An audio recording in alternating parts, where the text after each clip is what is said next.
দেশের বিভিন্ন স্থানে ফের দেখা দিয়েছে গ্যাসের চরম সংকট। এতে ভোগান্তি বেড়েছে কয়েক গুণ। দীর্ঘ লাইন সিএনজি রিফুয়েলিং স্টেশনগুলোতে ঘন্টার পর ঘন্টা কেটে যাচ্ছে গ্যাস পেতে। দিনের কোন কোন সময় কোন কোন ফিলিং স্টেশনে গ্যাস থাকবে তার শিডিউল ঘোষণার দাবি জানিয়েছেন যানবাহন চালকরা। অনেক এলাকায় ঠিকমতো জ্বলছে না চুলা, অনেকেই খাবার কিনছেন বাইরে থেকে। কেউ আবার ভরসা রাখছেন মাটির চুলা ও সিলিন্ডারের উপর।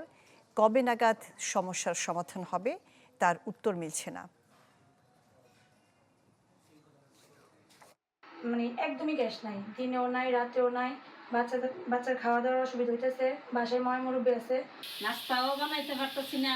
তো দুপুরের রান্না রাত্রের রান্না তো করা অসম্ভব। লাইনে গ্যাস নাই, গ্যাস আসতেছে না, কি আদৌ কি গ্যাস আসবে, কি আমরা কি গ্যাস নিয়ে বাড়িতে যাইতে পারবো, এটা আমরা কোনো নিশ্চয়তা পাইতেছি না। গ্যাস নাই, বাসা বাড়িতেও গ্যাস নাই, অনেক কষ্টের মধ্যে আছি ভাই। নগদ নিয়ে এলো হার না মানা হার অফার।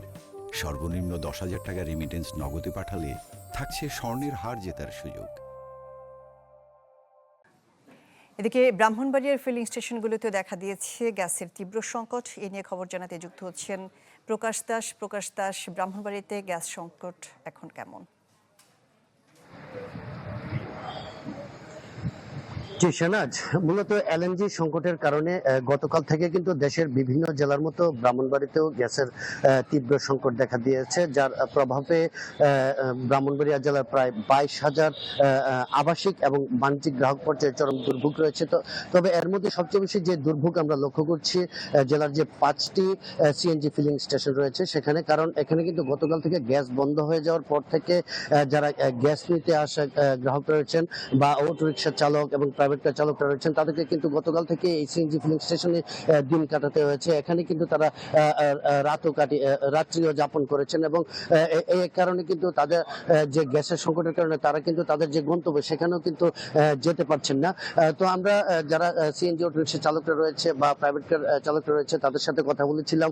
তারা যেটি বলছেন যে আসলে এই সাম্প্রতিক সময়ে তো গ্যাসের সংকট এমনিতেই ছিল, তবে গতকাল থেকে যে একেবারে গ্যাস বন্ধ হয়ে যাওয়ার কারণে তারা কিন্তু সীমাহীন দুর্ভোগের মধ্য দিয়ে যাচ্ছেন। তো আমরা যদি একজন সিএনজি অটো রিক্সা চালকের সাথে কথা বলি, আপনাদের গ্যাস নিয়ে আসলে মূলত কি সমস্যা হচ্ছে, কি ধরনের সমস্যা আছে? হঠাৎ করে গতকাল সকাল 11টা পাম্পে ঢুকছি, পাম্পে ঢুকার পরে 11:15 পাম্প বন্ধ করে দিছে। এরপরে আমরা আর কিছু ভালামন্দ কইছে না, আমরা সারাদিন অপেক্ষা করছি, সারা রাত অপেক্ষা করছি। আমরা তো মালিকের ভাড়া গাড়ি চালাই এবং গরিব মানুষ, আমরা সংসার আছে, কিস্তি আছে, বা সাধারণ মানুষও ভোগান্তি হইতেছে, বাসা বাড়িতেও গ্যাস পাইতেছে না, নানান বিভিন্ন সমস্যা দেখা দিতেছে। মানে আমরা আজকে 2 দিন যাবত রাত দিন 24 ঘন্টা এখানেই কাটাইতেছি।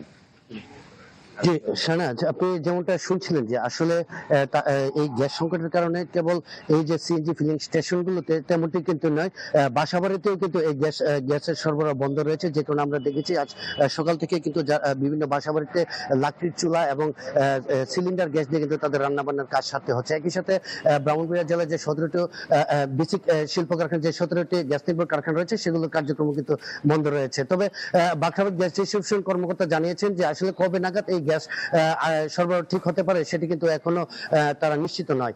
শাহনাজ। জি প্রকাশ দাস, বুঝতে পেরেছি। ব্রাহ্মণবাড়িয়া থেকে গ্যাসের সংকট নিয়ে জানাচ্ছিলেন প্রকাশ দাস।